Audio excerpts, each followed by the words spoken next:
Well, if you want to escape all the plotting and backstabbing going on in politics right now, how about going to see a new take on Shakespeare's Richard III? And who better to perform this infamous tale of the darkness and danger in the quest for power than a troupe of armed forced veterans who've experienced real battles in the real world?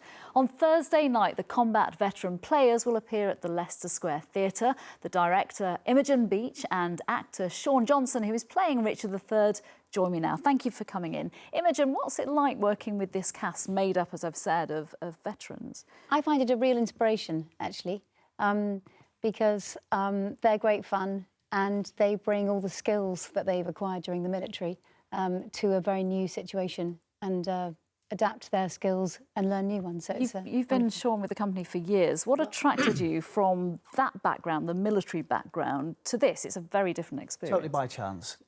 We got together about 4 or 5 years ago to probably look at something like Shakespeare. Didn't know anything about Shakespeare. It's not your typical bedfellow with armed forces. What came from it, we were quite surprised. And then within 4 or 5 months, we found that we had something, we embraced the language. And then all of a sudden we wanted to share that with the armed forces community because it was making a difference. What difference did it make to you personally? Because it's a classic story, isn't it? Sometimes when you leave the armed forces, there is a hole and there is, you know, what you've witnessed, what you've seen. Yeah, absolutely. And transitional difficulty is a problem today in the armed forces. I was born in the armed forces, my father served, I went to schools all around the world. When I came out with a crush injury back halfway through my time, finding it in Civvy Street was very, very difficult, very, very difficult.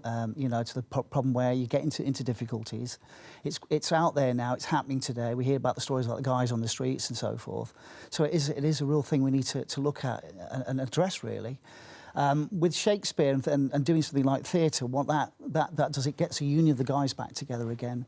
It enables you to have the camaraderie not seen since armed forces, have a bit of fun, and learn an incredible new skill. And Shakespeare's awesome, you know. And Imogen, that must come across on stage in that with some casts, with a group of actors, with a group of egos, they can be quite hard to manage, I presume. But with these guys, that camaraderie is instant, presumably. Yes, it's wonderful to see. One of the directors once said to me that you spend a lot of time getting actors to trust each other. You do all these exercises. And he said, I suddenly realised you don't have to do that with soldiers because as soon as they come into a situation, they trust each other immediately because they have to in action.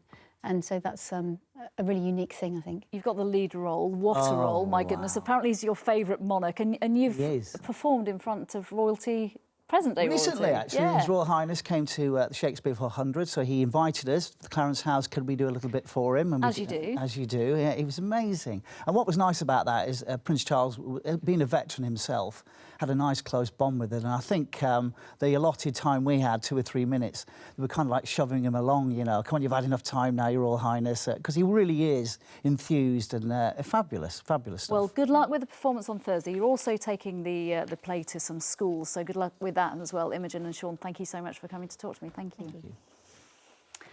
OK, the ITV News continues at 6:30. Here's a look at what's ahead with Mark Austin. A new crisis for the NHS as